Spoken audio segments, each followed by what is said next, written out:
안녕하십니까. 오늘은 스스로 종된 삶의 능력, 스스로 종된 삶의 능력이라는 제목으로 우리 하나님 말씀 증거하겠습니다. 성숙한 그리스도인은 그리스도의 삶을 모방하고 따르는 스스로 종된 삶을 기쁨으로 사는 사람들입니다. 우리 예수님께서는 인류의 구원을 위해 그분 스스로가 종 되시기를 선택하셨습니다. 빌립보 2장 5절에서 11절 말씀인데요. 너희 안에 이 마음을 품으라. 곧 그리스도 예수의 마음이니 그는 근본 하나님의 본체시나 하나님과 동등됨을 취할 것으로 여기지 아니하시고 오히려 자기를 비워 종의 형체를 가지사 사람들과 같이 되셨고 사람의 모양으로 나타나사 자기를 낮추시고 죽기까지 복종하셨으니 곧 십자가에 죽으심이라. 이러므로 하나님이 그를 지극히 높여 모든 이름 위에 뛰어난 이름을 주사 하늘에 있는 자들과 땅에 있는 자들과 땅 아래에 있는 자들로 모든 무릎을 예수의 이름에 꿇게 하시고 모든 입으로 예수 그리스도를 주라 시인하여 하나님 아버지께 영광을 돌리게 하셨느니라 말씀했습니다. 예수님을 개인적으로 직접 만난 이후로 예수님의 사랑과 은혜, 그분의 영적인 매력에 빠져서 다른 사람들의 유익과 다른 사람들의 구원을 위하여 그의 남은 생애를 예수 그리스도처럼 스스로 종된 삶으로 선택하고 살았던 사람이 성경에 나오는데 바로 사도 바울입니다. 오늘 저는 사도 바울이 살았던 스스로 종된 삶을 잠깐 살펴보므로 우리도 스스로 종된 삶을 살아서 하나님께 크게 영광 돌리는 사람 되기를 간절히 바랍니다. 스스로 종된 삶을 살았던 바울의 인생 좌우명은 첫 번째, 영혼 구원을 위한 무화적인 삶을 살자였습니다.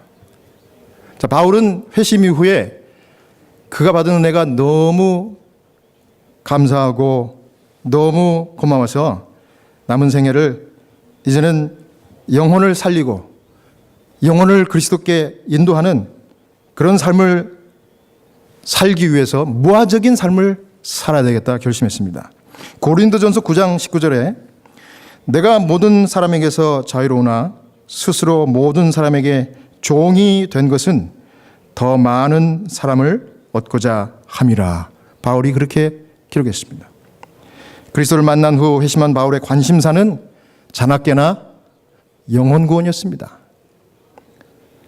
여기 자유로우나라고 언급한 것은 자신의 자유함이 약한 자들에게 시험과 걸림돌이 되지 않게 하겠다는 이 고린도전서 8장 그 앞장의 9절부터 13절에 언급한 그 주제를 다시 언급한 내용입니다.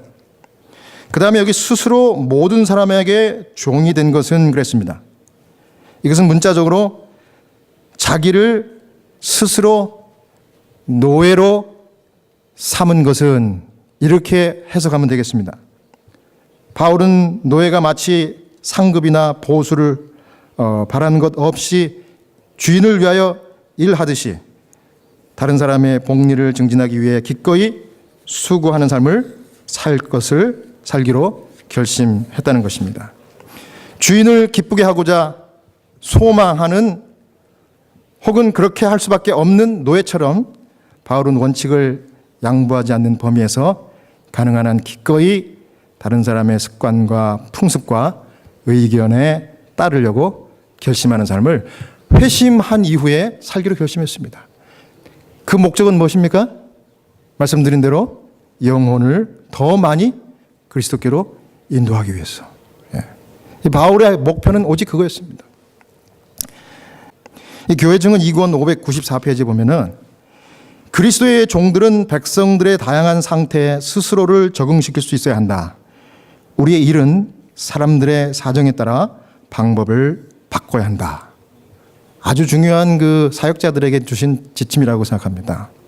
우리가 사람들을 만날 때 이 원칙을 희생하지 않는 범위 내에서 가능한 그 사람의 편의와 그 사람이 요구하고 그 사람들의 습성과 그 사람들의 문화에 맞게 접근하라는 것입니다.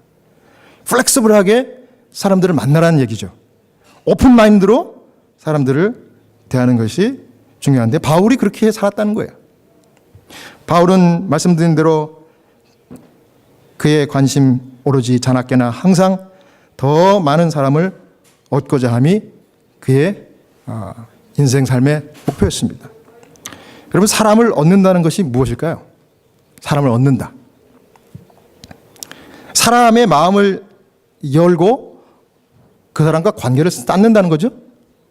그게 사람을 얻는 것입니다. 근데 사람의 마음을 열고 관계를 쌓으려면 어떻게 해야 될까요? 여러분들 인생을 살 만큼 많이 사셨으니까 여러분들 나름대로 어떤 방법이 다 있을 줄 압니다. 그런데 참 여기서 중요한 것은 상대방이 원하는 것이 무엇인지 알려고 하고 그것을 알았으면은 내가 좀 불편하더라도 내가 좀 희생하더라도 그 사람의 요구를 들어주고 그 사람에게 맞추는 게 그게 사람의 마음을 여는 첫 번째 길이라고 생각합니다. 이 병원 채플린을 하면서요, 제가 2년 동안 그동안은 배우지 못했던 중요한 그 상담의 그 기술들을 배웠어요.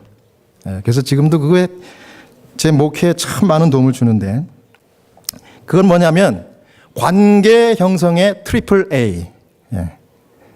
영어로 세 단어인데요. 첫 번째는 attendance. 이거는 뭐냐면 출석. 사람을 처음 만나면 그 사람에게 자기의 존재를 각인시킬 수 있는 가장 좋은 방법은 출석하는 거예요. 근데 출석하는 좋은 방법은 이 상대방이 나하고 지금 대화를 하려고 왔구나 하는 느낌을 받게 할 수 있는 제일 좋은 방법은 그 상대방이 하는 말을 끝까지 잘 듣는 거예요. 그다음 두 번째는 뭐냐면 잘 들으면은 결국은 그 사람의 필요를 알겠죠. 두 번째가 assessment. 이게 뭐예요?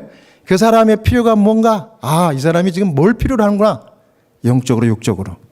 그러면 그 필요가 발견이 되는 거예요. 왜? 다 들었기 때문에. 그러니까 여기까지 갔으면 관계 형성이 아마 80%는 이루어진 거예요. 그럼 나머지 20%는 어떻게 해야 됩니까? 마지막으로 alleviation. 이 alleviation이라는 단어는 좀 이렇게 고통을 누그러뜨리다, 경감시키다 이런 말이거든요. 그래서 상담을 통해서 할 수 있는 것은 그 사람에게 필요한 것들을 도와주는 거예요. 그래서 이 트리플 A를 잘하면 되겠다. 근데 우리 그리스도인들이 참 잘 못하는 게 한 가지가 있는데 그건 뭐냐면 상대방의 이야기를 너무너무 잘 못 들어. 특히 저같이 목회자들은 더 그렇습니다. 왜냐하면 이 귀한 하나님의 진리와 말씀을 이렇게 전달하는 이런 위치에 있기 때문에 그 말씀보다 더 위대한 건 없잖아요. 그걸 전달하다 보니까 다른 사람들의 얘기하는 것들을 들을 새가 없는 겁니다. 그리스도인들도 마찬가지예요. 그런데 여러분 잘 들어야 그 사람에게 필요한 게 무엇인지를 알 수가 있고 그 필요한 것을 알게 되면은 도와줄 수 있는 그런 아이디어가 생기는 것입니다.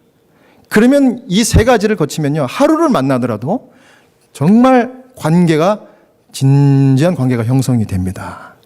이걸 잘 기억하시면 도움이 될 거예요. 그 다음에 이제 저희들이 다양한 종파를 이제 사람들을 만나는데 제가 이제까지는 제 교단의 목회만 쭉 일선 목회를 하다가 제가 만나는 사람들은 우리 성도들이고 또 우리 울타리 안에 있는 바운더리 안에 있는 성도들 뿐이에요. 그런데 이제 여기를 벗어나서 병원이라는 특수한 환경에 가니까 수많은 세상에 있는 다양한 종파의 사람들, 심지어 무신론자들까지도 병원에 다 입원하잖아요. 그럼 이제 그분들을 만나면은 내 자신이 갖고 있는 종파와 내 이 목회였던 이 습관만 가지고서 이 사람들을 케어를 하려면 그게 안 되는 거예요. 그래서 또 우리가 종파를 다 연구를 합니다. 근데 이 종파를 연구를 하는데 포인트는 뭐냐면 그 종파의 단점을 절대 꺼내지 마라. 그럼 뭘 꺼내면 될까요? 그 종파가 가지고 있는 장점이 있겠어요? 없겠어요? 종파마다. 있습니다. 예. 그래서 그 종파만이 가지고 있는 장점을 끄집어내 가지고 그 사람들에게 호감을 사라 이거예요. 예. 그래서 접근을 하면은 그 사람들에게 필요한 것들을 공급해주고 이렇게 사역을 하다 보면 내 신앙의 내 종파의 원칙은 타협하지 않으면서 그 사람들을 얼마든지 마음을 살 수 있는 정말 귀한 공부 아닙니까? 예. 이런 걸 우리가 가르쳐야 돼요, 우리 성도들한테. 예. 그래서 그렇게 접근을 하라는 것입니다. 그래서 제가 이제 예를 들자면은 유대인 환자. 그래서 제가 이제 유대인들을 방문할 때 이렇게 합니다. 나는 세븐데이 애드벤티스트다. 내가 무조건 딱 첫 마디를 그렇게 합니다. 당신을 도와주러 왔는데 나도 세벳 키퍼라고.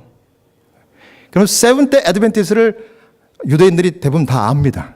자기들하고 같은 안식을 지키기 때문에. 그럼 벌써 한번 이렇게 마음을 열죠. 그러면서 설명을 합니다. 나도 너희들처럼 프라이데이 선셋부터 세터데이 선셋까지 하나님의 교회 가서 경배한다. 그 다음에 이제 so what 그래요. 그러면 내가 여기 온 것은 내 존재를 알려고 온 것이 아니라 당신을 위해서 기도해 주기로 왔는데 내가 비록 기독교인이지만은 크리스찬이지만은 내가 유대인들을 많이 내가 만나고 기도를 한 경험이 있는데 다 좋아하더라. 그럼 벌써 귀가 솔깃해요. 어떻게 했는데? 내가 너네들의 믿는 그 신조들을 다 터치하지 않고 정말 하나님께 기도할 수 있다. 내가 다 기도하고 마지막에 I pray this thing in the Lord's name. In God's name. 주님의 이름으로 기도합니다.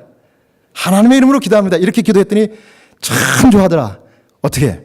나도 너를 위해서 그렇게 기도해 줄까? 이렇게 물어보면 열이면 열, 백이면 백 유대인들이 아무도 거절하지 않습니다. 그래서 제가 기도를 간절히 했어요.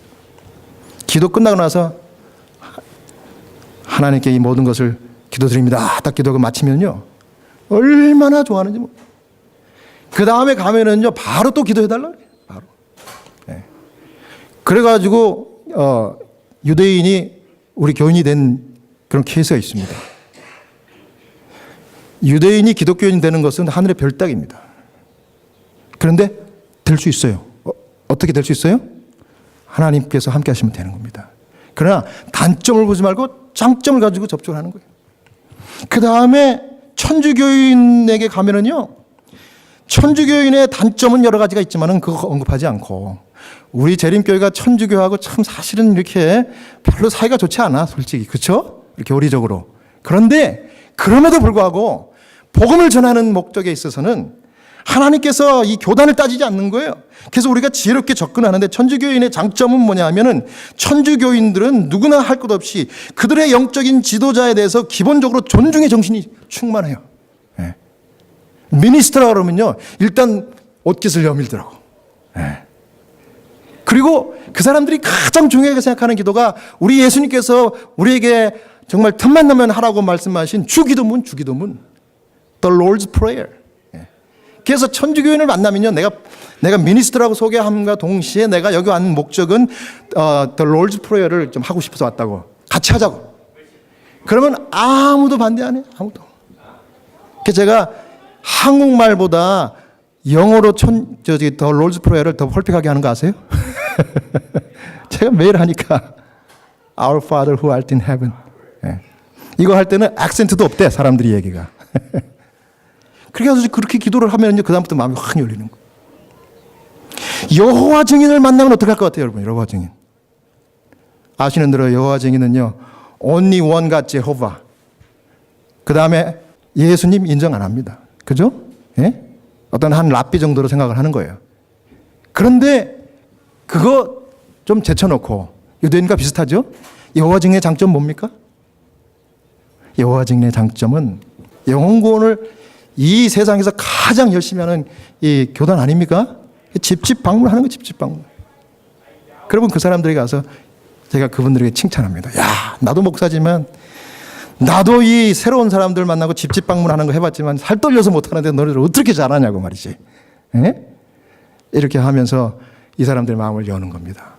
그리고 존경의 마음을, 리스펙트를 이렇게 표시를 해요. 그럼 다 열려. 그러니까 이와 같이 다양한 이 배경과 종파의 환자들을 만나고 가족들을 만나니까 저도 이제 그것을 하다 보니까 한 10년 가까이 하다 보니까요. 제가 이런 표현을 좀 쓰고 싶어요. 그 체분을 하면서 제 목회 사역의 그 스코프, 예? 이게 이 바운더리가 넓어졌어요. 예. 그래서 저는 이제 누구든지 다 만날 수 있습니다. 여러분, 우리가 그동안 알게 모르게 우리 스스로 울타리를 쳐놓고 우리만 이 안에서 잘 먹고 잘 사자 이렇게 살아왔던 것 같아요. 제가 모태 신앙이기 때문에 제가 솔직히 고백을 합니다. 근데 이제는 이걸 탈피할 때가 온 거예요. 예. 근데 사도 바울은 정말 그렇게 살았어요. 바울은요, 바리새인 중에 바리새인이고 진골 중에 신골이었어요. 어려서부터 정말 유대인 중에 유대인이었다고. 그리고 최고의 학부에서 최고의 랍비에게 최고의 교육을 받아가지고 완벽한 유대인이 됐는데, 바리새인이 됐는데, 그의 소신은 뭡니까? 그의 소신은 그가 교육받고 자라왔던 그 바리새인적인 울타리를 쳐놓고 그 안에서 또 그 울타리를 공격하는 크리스찬들을 향해서, 예? 적대감을 갖고 한 사람이라도 더 잡고 또 필요하면 그 사람들을 처형시키는 것이 그가 하나님을 위해서 할 수 있는 가장 귀한 일인 줄 알고 살았던 거예요. 그런데 그가 다메섹에서 예수를 만나고 난 다음에 완전히 180도 변하지 않았습니까? 그렇게 잘못 알고 잘못 믿었던 그 아집스러웠던 자기 자신을 그리스도께서 네가 핍박하는 예수가 바로 나다. 그런데 나는 너를 용서한다. 이제는 새로운 삶을 살거라. 이렇게 받아주고 용서해 줬을 때 이 바울의 마음이 그걸 깨닫고 나니까 너무 죄송하고 너무 은혜가 넘치고 감사해서 그는 아침마다 눈 뜰 때 하나님 앞에 눈물로 기도했어요.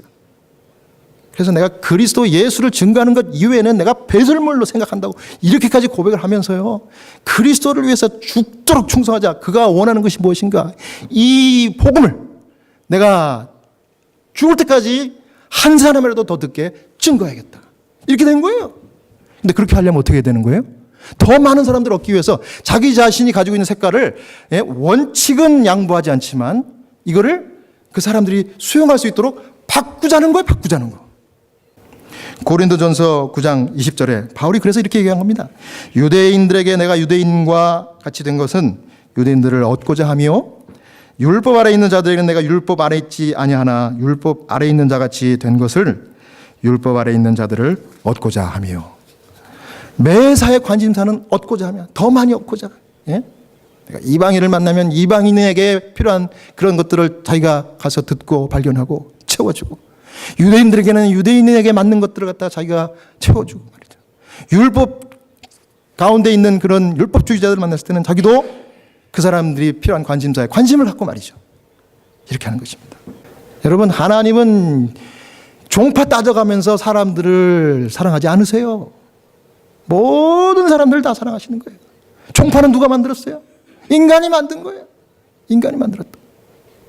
그러니까 우리는 그래서 하나님 말씀한 대로 순종할 뿐인데 우리의 삶 가운데 나도 모르게 내 자신만 고집한 채 다른 우리와 다른 분들을 이렇게 배척하면 안 된다는 말씀을 제가 드리는 것입니다.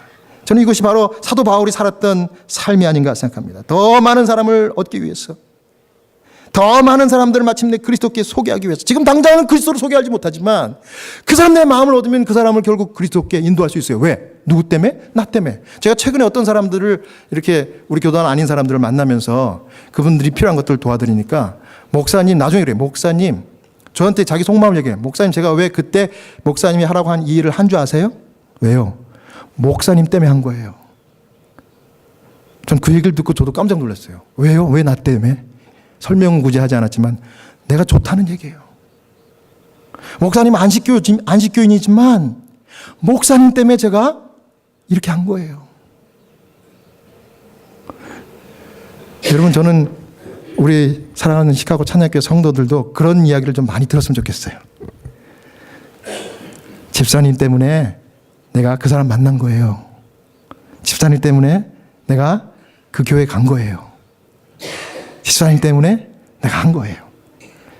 여러분, 이런 게 우리 하나님께서 원하는 게 아닐까 생각을 합니다. 그러기 위해서 우리가 사도 바울처럼 무화적인 삶을 살아야 된다 하는 것이죠.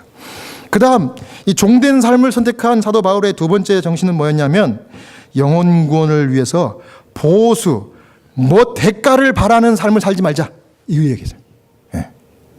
이건 재정과도 연관된 이야기이기 때문에 참 중요하다고 저는 생각해요. 영혼 구원을 위한 일이라면은 지금 그 영혼을 위해서 내 재정도, 내가 가진 모든 것을 다 사도 바울처럼 쏟아부을 수 있는 그런 상태가 되겠다. 바울은 그렇게 살았어요. 바울은. 예. 사도 바울은 다른 사람을 구원하기 위해서 아시는 대로 무보수의 자급사역을 선택했습니다. 자, 그러면 사도 바울 당시에 이 교회 사역자들이, 사역자라고 얘기하면 좀 그렇지, 그때는 예수님의 제자들이죠. 제자들. 그죠? 사도들. 이 사도들이 이 생계를 위해서 돈을 이 교인들에게 받았어요. 예.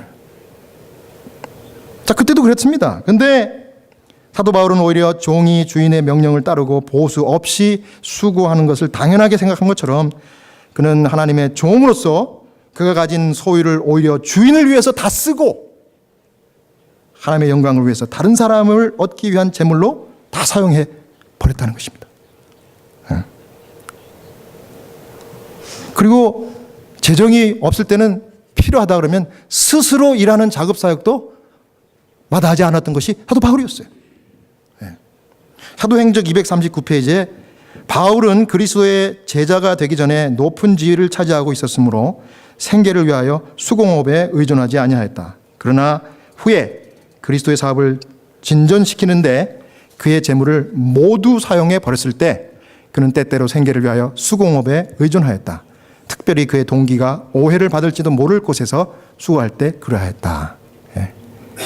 자, 바울이 전도 여행을 1차, 2차, 3차 이렇게 가면서 교회들을 많이 세웠죠. 그런데 특히 여기 사도행적에 나온 것처럼 특별히 바울의 사역의 동기가 오해받을지도 모를 장소에서 일할 때는 더 자급으로 스스로 자기 생계를 꾸려나갔다 이 얘기예요. 자, 그러면 바울의 사역의 동기가 오해받을지 몰랐던 곳이 여러분 신약 시대 어느 교회에 있었습니까? 2차 선교여행 때 세웠던 고린도 교회에서 그런 일이 일어났어요. 고린도 교회. 여러분, 고린도 교회는 그 지역이 말이죠, 상업이 발달했기 때문에 이 상업이 발달한 이 고린도를 이 바울이 방문했을 때 자신의 이 사역의 동기를 의심받는 그런 느낌을 탁 받았어요. 네. 왜냐하면 거기에 있는 헬라 사람들이요, 이렇게 딱 바울을 넘겨짚은 겁니다. 왜냐하면 이 헬라 사람들은 당시 이 민첩한 상인들이었어요. 장사. 그렇기 때문에 아주 오랫동안 빈틈없는 상거래에 익숙했던 사람이에요. 예.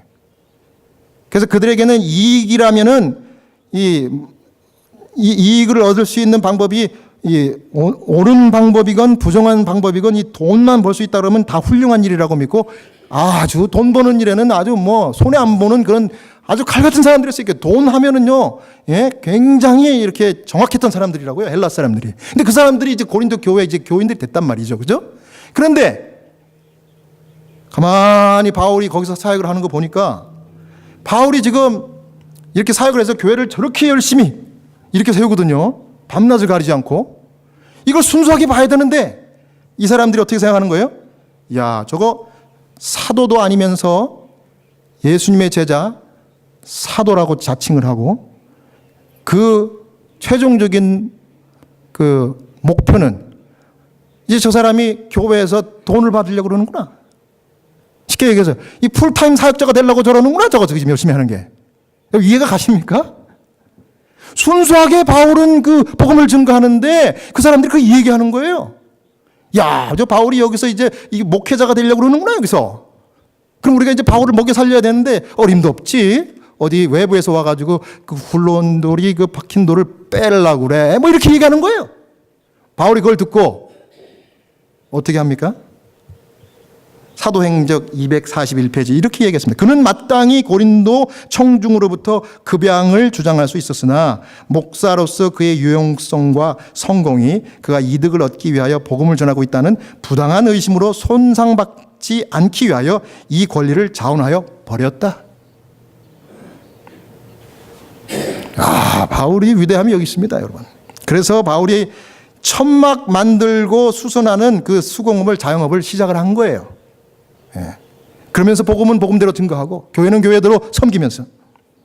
그랬더니 하나님께서 그걸 불쌍히 여겨서 정말 바울을 돕기 위해서 그러셨는지 이달리아라는 지방에서 신실한 유대인이니까 뭐 자기가 가지고 있는 그 종교적인 어떤 그 컬처나 이런 건 이제 서로 조율할 필요도 없잖아요. 그죠?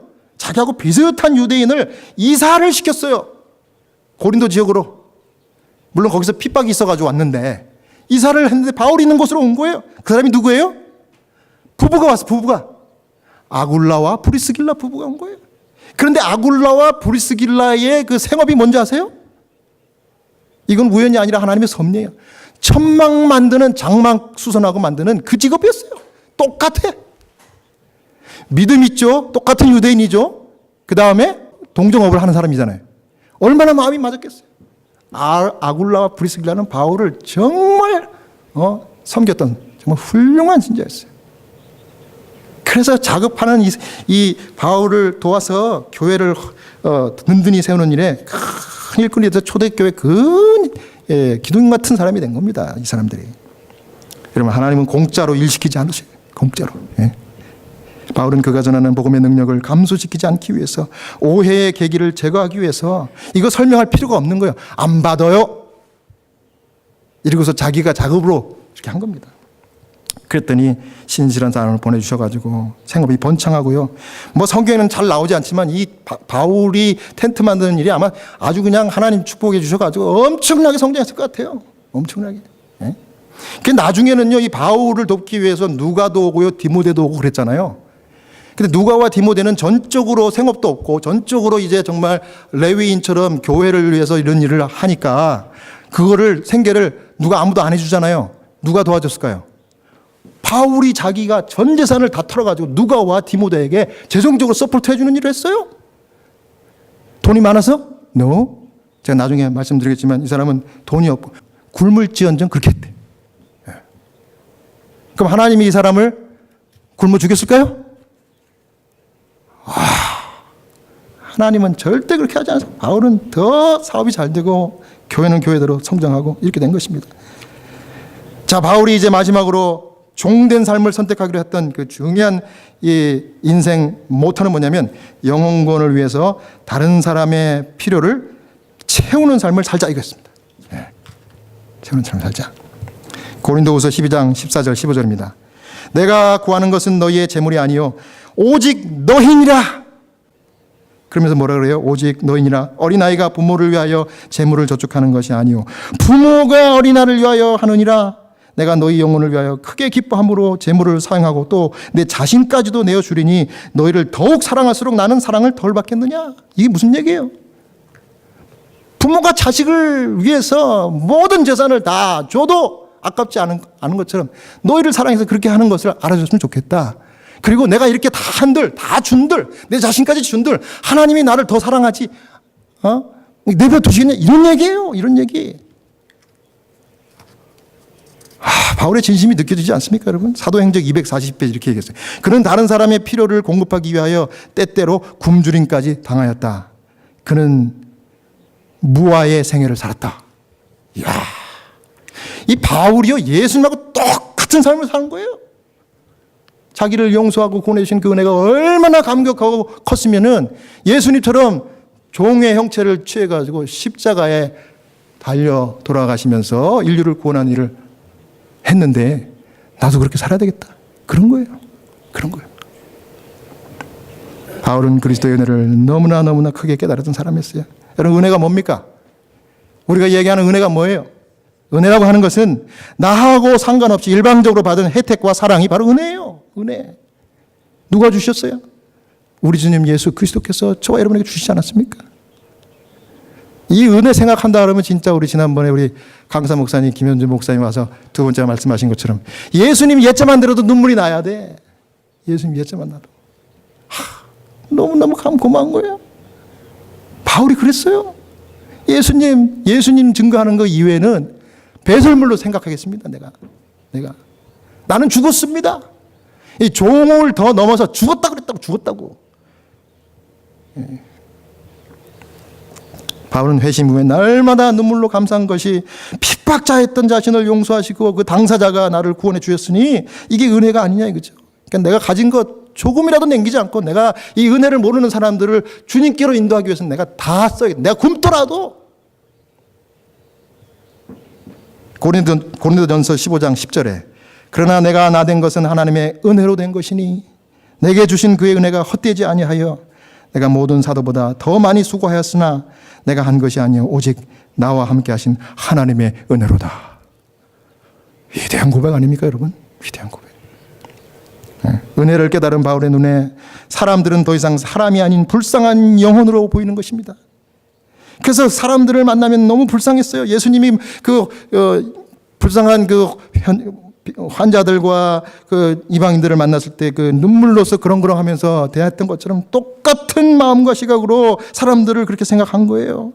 그리고 그들의 필요를 채우기 위해서 자기가 굶더라도 가진 것을 다 쓰고 돕는 삶을 마치 주인을 기쁘게 하는 것이 당연하다고 생각하는 종처럼 그렇게 했다는 것입니다. 그 29년 동안 노숙자들을 먹이는 일을 서울의 이 청량리역에서 했던 사람 혹시 아세요? 누군지? 목사님인데. 네?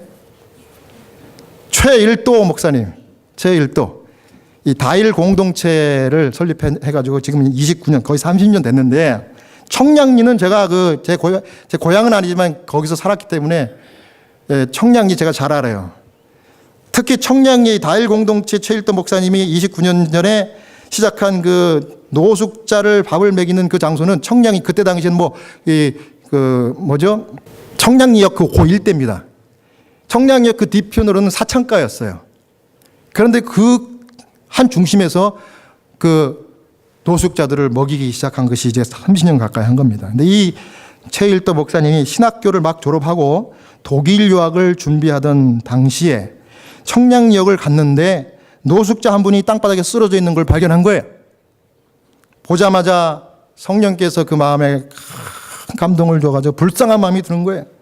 그래서 그 노숙자의 얼굴을 보니까 너무너무 가슴이 아파가지고 배고프냐고 밥 먹으러 가자고. 그래서 설렁탕집에 데려가가지고 밥을 먹이기 시작했는데 그러고서 보내고 나니까 이런 분들이 여기 많구나. 그래서 거기서부터 이제 자기 사비를 털어가지고 라면을 끓여주기 시작한 것이 이제 이 최일도 목사님의 다일 공동체 사역이 지금까지 이어진 겁니다. 라면을 끓여줬어요. 라면을 끓여준다는 소문이 나니까 청량리 뒤에 일대 사창가를 중심으로 해갖고 노숙자들이 몰려와서 줄을 서가지고 라면을 받아 먹는데, 그런데 한 번은 그 라면을 먹고 있던 노숙자 중에 한 사람이 자기 말로는 이 철학과를 중퇴한 사람이래요. 철학과를 대학교. 근데 이 사람이 라면을 먹으면서 그냥 먹고 그냥 가면 되지 이렇게 얘기했답니다. 옆에 있는 사람한테, 다른 노숙자한테 라면을 먹는 이런 말을 물어봤대요. 삶이 뭐지? 그 철학자 같은 질문이죠. 삶이 뭐라고 생각해? 인생이 뭐라고 생각해? 그러면서 또 이렇게 얘기하면 내가 이렇게 사는 것이 누구 책임이야? 예? 이렇게 물으면서 라면을 먹으니까 옆에서 라면을 먹고 그 말을 듣고 있던 다른 노숙자가 대답을 했습니다. 삶이 뭐긴 뭐야 이 사람아. 삶은 라면이지. 언어 놀이를 한 거죠. 워드플레이를 한 거죠. 삶이 뭐긴 이 사람아. 삶은 라면이지. 그 얘기를 이 최일도 목사가 옆에서 듣고 깔깔대고 웃었지만 집에 와가지고 잠을 못 잤답니다. 그래. 인생 별거 있냐. 인생이 신앙과 삶이 따로 떨어져 있는 게 아니구나. 이거구나. 내가 백날 교리만 가르쳐봐야 소용이 없지. 이 사람들이 필요한 것들을 채워줘야지. 이래가지고 직접 현장에서 그렇게 노숙자들을 챙겨 먹인 것이 29년이 됐고, 지금 밥그릇만, 이제 그 뒤로는 밥을 바꿨어요. 1000만 그릇을 대접해요. 1000만 그릇. 많은 스폰서를 받았죠. 여러분, 이 라면에 대해서 쭉 제가 이제 최일도 목사님에 대해서 얘기했는데, 라면 파동이 옛날에 그 80년대 초반에 한번 한국에서 전국적으로 일어난 거 혹시 기억하세요? 네. 제 세대라면 다 그 이후로도 그 이후 윗세대까지 다 기억할 겁니다. 라면 파동. 라면 파동이 한 번 있었어요. 무슨 파동인가 하면 라면을 튀기는 그 기름이 공업용 팜유를 사용했대. 공업용. 이 식용으로 쓰이지 않고 공업용 그 기름으로 사용했다는 이상한 제보를 가지고 이게 전국이 떠들썩하더니 라면이 갑자기 이 라면 판매가 중단이 된 거예요. 그래서 라면 회사가 망하기 직전이 돼버렸어요. 그런데 그때 마침 이 라면 끓여주는 일을 최일도 목사님이 하다가 돈이 재정이 떨어져가지고 더 이상 라면도 못 살 것 같았어요. 이제는 돈이 없으니까. 그래서 하나님께 간절히 기도해, 하나님 이거 시작하게 하셨는데 왜 여기서 재정을 끊어버리십니까? 하나님 라면 좀 살 수 있도록 도와주십시오. 간절히 금식 기도를 했대요. 그 다음날 라면 파동이 나가지고 한 2주 있은 다음에는 최일도 목사님한테 라면 그 회사에서 전화가 왔대요. 최일도 목사님이냐고, 라면 끓여주는 최일도 목사님. 예, 그렇습니다. 제 얘기 무슨 라면 회사의 사장인데요. 라면 필요하세요? 예, 필요하죠. 얼마나 필요하세요? 글쎄요. 많이 필요합니다. 이랬나 봐요. 그랬더니 세마이 트럭으로 30대를 보내줘, 30대를. 예? 라면을. 그래가지고 그 라면을 보관할 데가 없어가지고 사창가에 있는 그동안 관계를 다 갖고 있던 그 사창가가 그 방들이 많잖아요. 예? 그 사창가의 그 포주들한테 얘기를 했더니 포주들이 최일도 목사님을 다 좋은 목사라고 생각을 해가지고 걱정하지 말라고. 그 사람들이 다 나와가지고 라면을 다 그 방마다 재놓고, 예. 그 라면이 다 없어지니까 그 다음에 이제 재정이 다시 스폰서가 들어와가지고 이제 밥으로 바꾼, 밥으로. 그 얘기를 제가 최일도 목사님을 초청해가지고 직접 들었어요. 예, 제가 여기 미시간에 있을 때 제가 교회로 초청을 했었습니다. 너무 훌륭하더라고. 하나님께서 이렇게 역사하시는 거예요, 하나님께서. 예. 여러분, 이것이 그래서 그러네. 한마디로 인해서 삶과 인생은, 신앙은 떨어져 있는 것이 아님을 내가 깨달았다 하면서 그 이후부터는 밥을 퍼주는 것을 밥퍼라고 그러죠. 이 사람의 사역이 밥퍼예요. 밥퍼를 내 숙명으로 받아들이게 됐다. 예, 그렇게 한 겁니다. 예. 저도 이 교회를 개척하고서 이게 내 숙명이구나 깨달았을 때가 2년이 되니 딱 깨달았어요. 뭘 보고 깨달았을까요? 최일도 목사님은 삶은 라면이지 그 얘기를 듣고 깨달았다고 하는데, 저는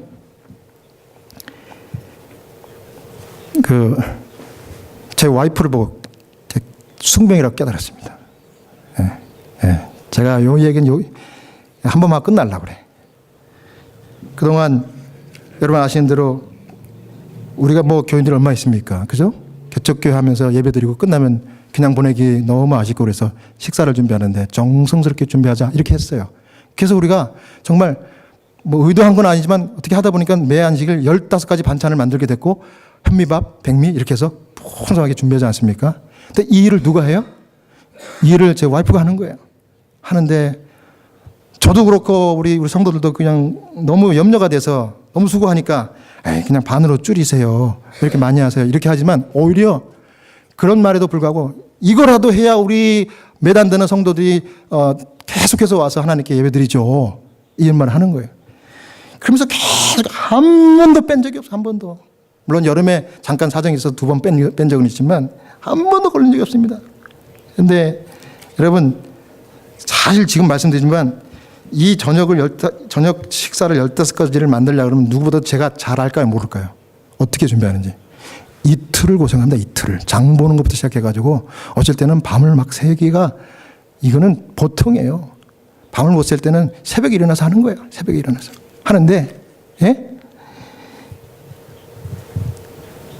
이걸 끝나고 나면요, 교인들이 잘 잡수시는 걸 보고서 집에 와가지고 저한테 그래요. 목사님, 나 너무 재밌어. 너무 재밌어 말하면서, 우리 교회 예배 끝나고 집에 가면 7시, 8시 되거든요. 집에 가서 딱 짐을 풀고 내리자마자 쓰러져. 너무 피곤하니까. 그리고 자는 거예요. 일요일 아침 9시, 10시까지 자요. 그렇게 합니다. 그렇게 몸을 사리지 않고. 제가 그걸 보고서, 목사님 너무 재밌어. 나는 제 와이프지만 너무 눈물이 나는 거야. 야, 이거 내가, 어이구, 내가 힘들다고 내가 엄살 부리면 안 되겠다. 이거 내 숙명이구나. 하나님 주신 사명이구나. 이런 생각이 딱 드는 거예요. 근데 이 사람이 왜 이런 정신이 있을까? 이 사람이 저희 장인 장모님을 딱 닮은 거예요. 저희 장인 장모가요, 베풀고 나누는 정신을 태생부터 가지고 태어나신 것 같아. 그래가지고 불쌍한 사람 있으면 그냥 눈앞에 나타나면요, 지갑을 다 털고요, 은행에 빵꾸가 나도 마이너스가 되더라도 다 도와줘요. 다 털어줘. 다. 그걸 보고 어렸을 때 자라서 그런 건지 몰라도 그렇게 하더라고요, 이 사람. 제 목회 복음 증거 사역의 능력을 강화시키는 일이 바로 이 사람이더라고요. 제가 고백하고 싶어요. 그걸 보고서 제가, 야, 이렇게 살면 안 되겠다. 이게 숙명이라고 생각해야 되겠다. 그랬더니 이 사람도 말이죠, 정말 도움이 필요한 사람들 만나잖아요. 그러면 뭐 은행에 돈이 있거나 이거 상관 안 해. 그냥 질러버려. 그냥 질러버려. 야. 근데 사람이요, 영물이라 사람이 느낌이잖아요. 그런 도움을 주고받으면요, 마음이 열리는 거야, 이렇게. 그렇게 해야 되겠다, 내가. 나는 지금까지, 야, 이 교회가 왜 이렇게 더딘가, 성장이. 막 이러면서, 이걸 포기해. 이런 생각을 솔직히 제가 많이 했는데, 이게 아니더라고. 이게 내가 한 영혼을 위해서라도 내가 이렇게 바울처럼 한 사람이라도 더 영혼할 수 있더라면 내가 가지는 거, 이거 뭐 아까운가. 이거 다 줘야겠다. 다 줘야겠다. 그래가지고 우리가 얼마나 기도 많이 했습니까? 중보기도 하고 막 이렇게 하니까 하나님께서, 야, 이런 방법으로라도 이 교회가 성장할 수 있어. 방법을 알려주잖아요. 우리 교회 가는 길을 알려주셨잖아요. 저는 확신합니다. 적어도 이 교회 사역자가, 적어도 이 교회 성도들이 이런 마음, 사도 바울과 같은 마음을 정말 내가 종이다. 네? 그리스도의 종이다. 이런 마음을 가지고 있다면 거기 희망이 있는 겁니다. 예, 여러분. 그래서 그런지 우리 교회 성도들 몇 안 되지만 안식일마다 오는 거 보면 한 분 한 분이 다 희생이에요. 제가 정말 꾸벅꾸벅 절을 드리고 싶어요. 예. 여러분 잘하고 계시는데, 여러분 하다 마시지 마시고 끝까지 그렇게 바울처럼 가시기 바랍니다. 이것이 하나님 기뻐하는 일이고, 여기 성경에 뭐라고 그랬어요? 하나님이 크게 영광 받으셨다. 아멘. 하나님 영광 받으시는 것입니다. 뭐 바라고 하는 거 아니에요. 하나님께 맡기고, 하나님이 인도하시면 그 길 따라가시고, 하나님이 주시면 받고 감사하고, 또 더 나누고, 또 하나님이 막으시면 그저 순종하고, 이렇게 어린 양이 어디로 인도하든지 따라가는 하나님의 참된 자녀 성도가 되시는 여러분 모두가 되시길 바라면서 오늘 말씀을 마치겠습니다.